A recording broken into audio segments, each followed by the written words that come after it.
Olá, sétimo ano, espero que todos estejam bem. Professor Betinho falando. Bom, hoje nós vamos dar início à nossa primeira videoaula, tá? Que vai ser com uma revisão dos conteúdos básicos que a gente viu, certo? No decorrer do ano e a correção do exercício, do último exercício que eu passei para vocês. Acompanhem comigo aí os slides.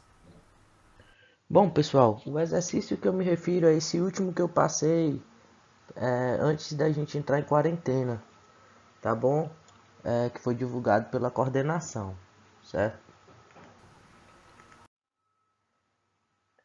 Vamos iniciar nossa pequena aula falando da pré-história, tá?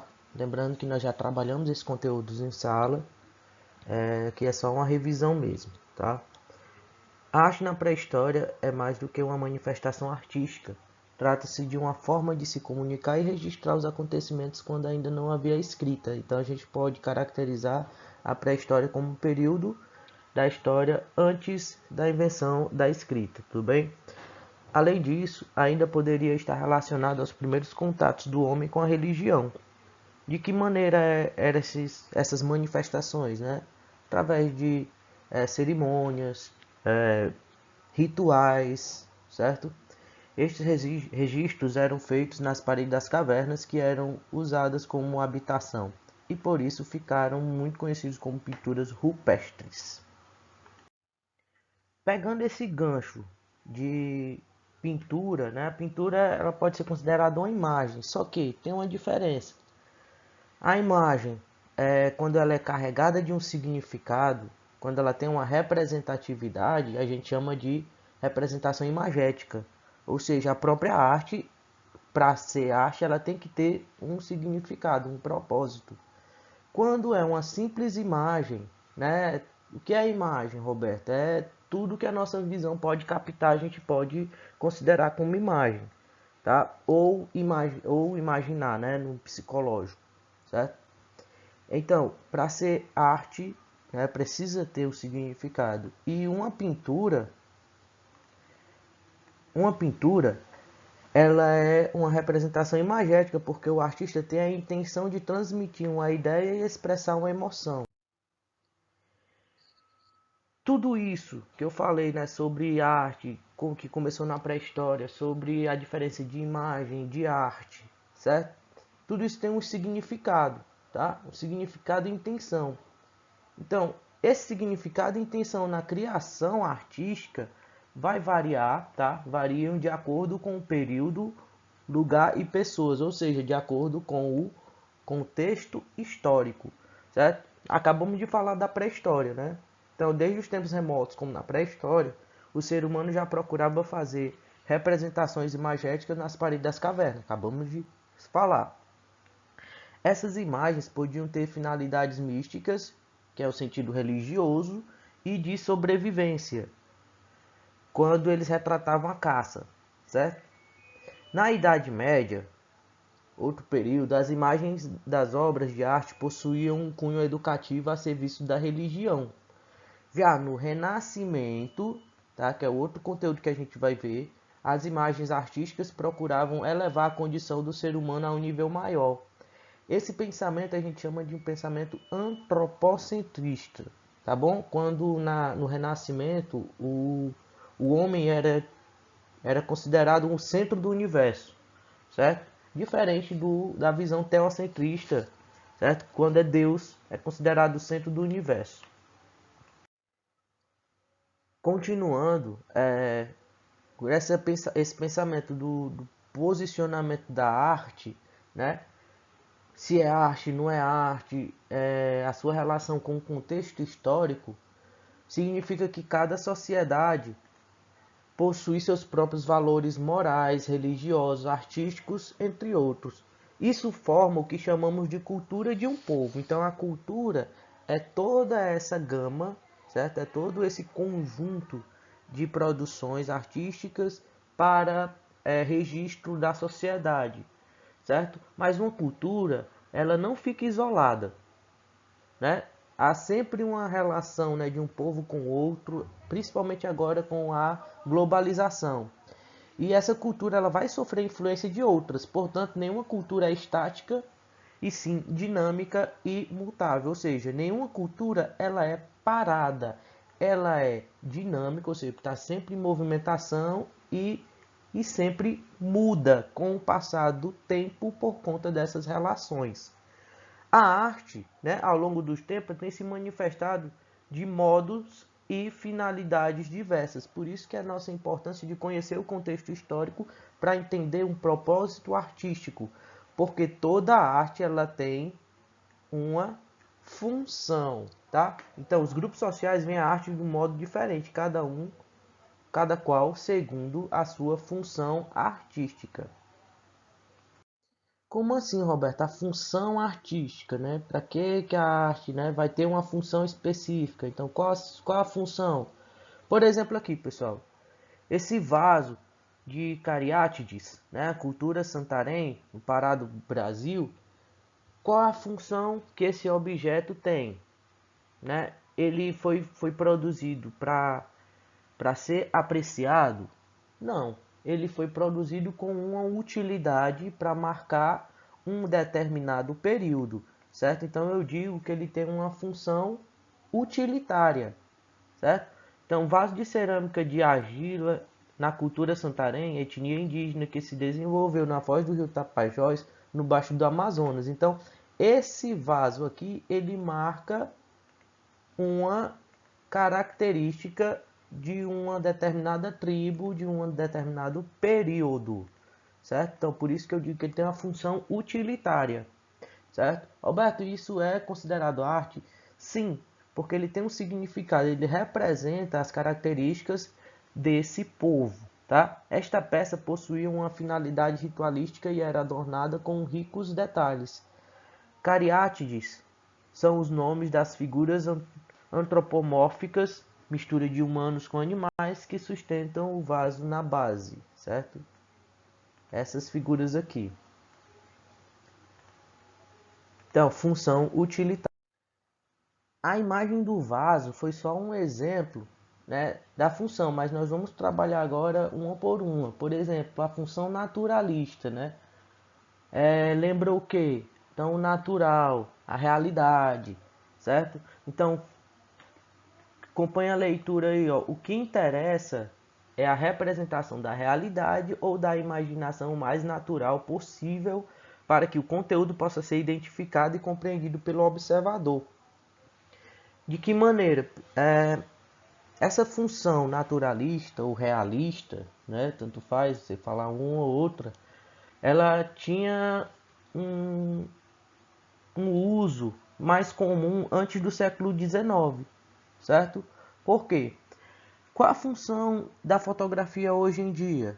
Não é registrar, né, os momentos? Então a pintura ela tinha essa função. Por isso que ela tinha que ser realista, ela tinha que ser natural, ela tinha que ter uma perfeição técnica, certo?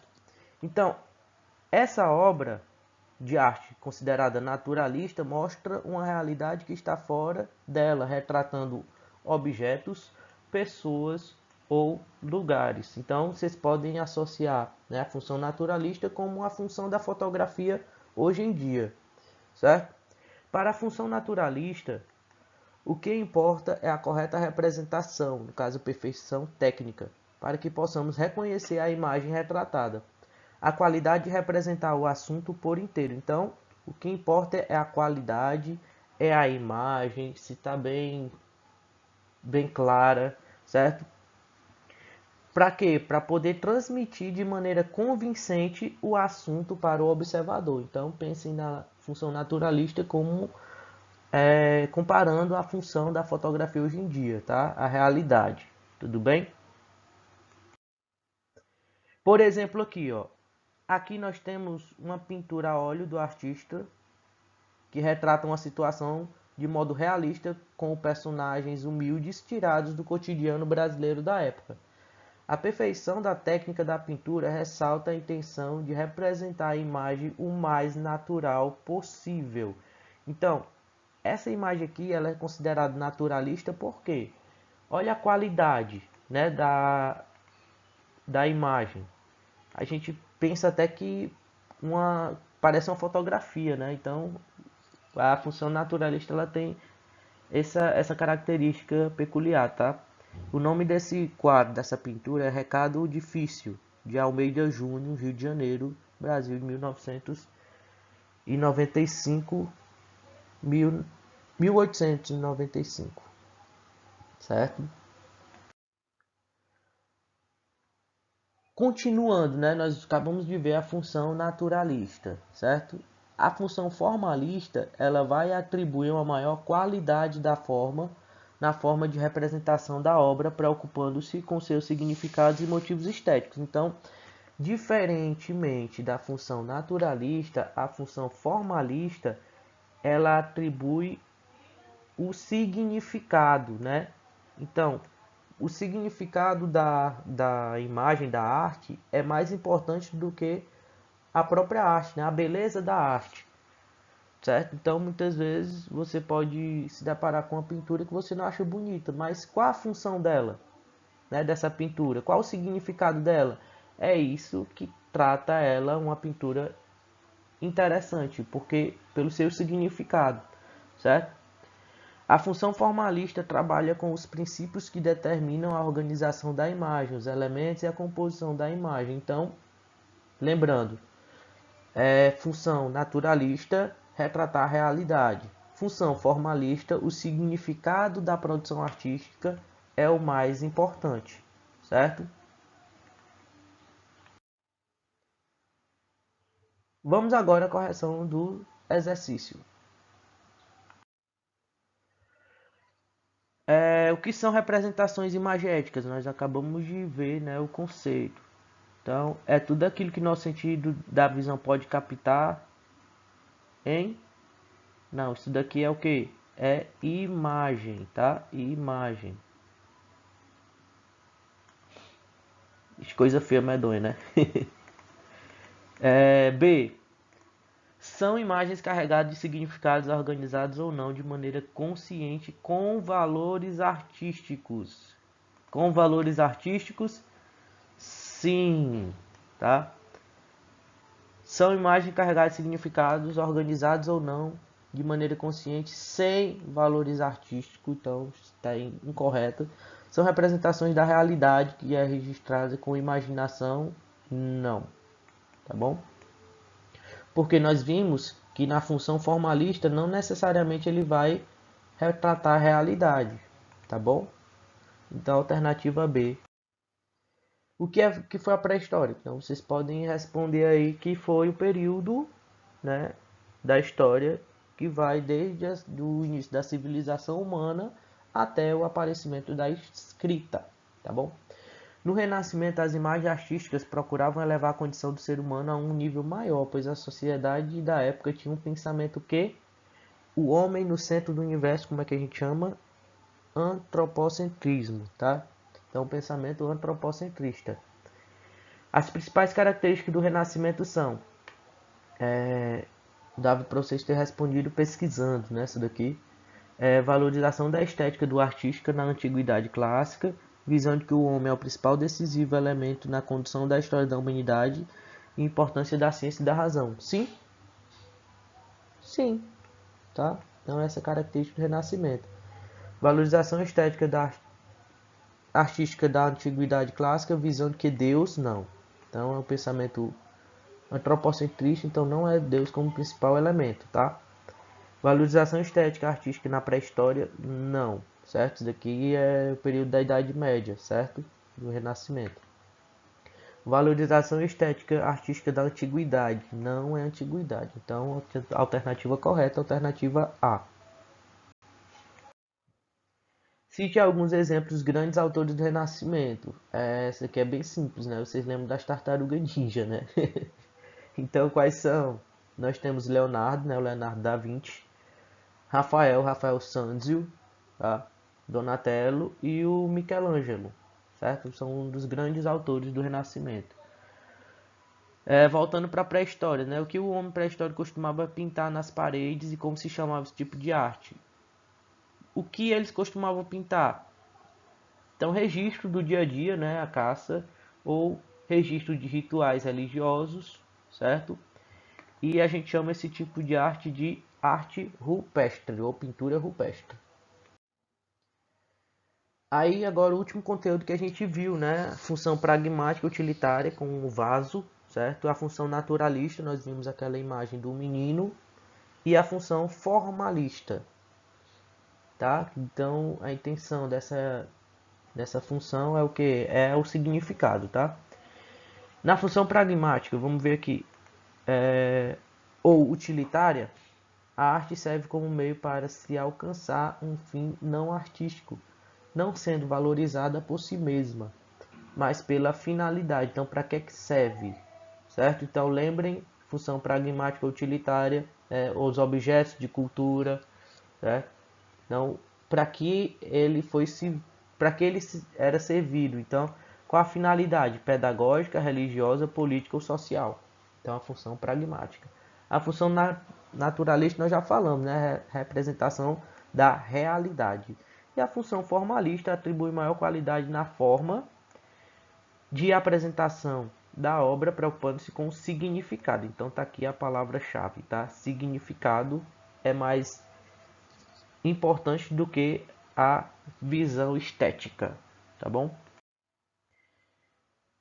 Essa primeira imagem aqui, qual a função que ela representa? Ela é pragmática, ela tem um motivo educativo, um motivo político, cultural? Não.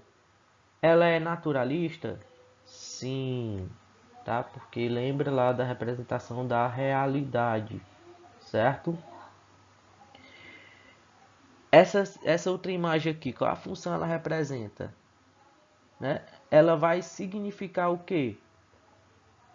Uma representação da civilização egípcia. Então ela tem uma função pragmática. É para representar a realidade? Não. Por quê? Olha os traços, né? Os traços do desenho, né? Não parece com uma fotografia. É uma função formalista? Não, porque o importante dessa imagem não é o significado dela em si, mas o que ela representa, tá bom? Ela representa a, a época egípcia, tá bom? E aqui eu finalizo a nossa primeira videoaula, tá? Fiquem bem. Tchau, tchau. Até a próxima.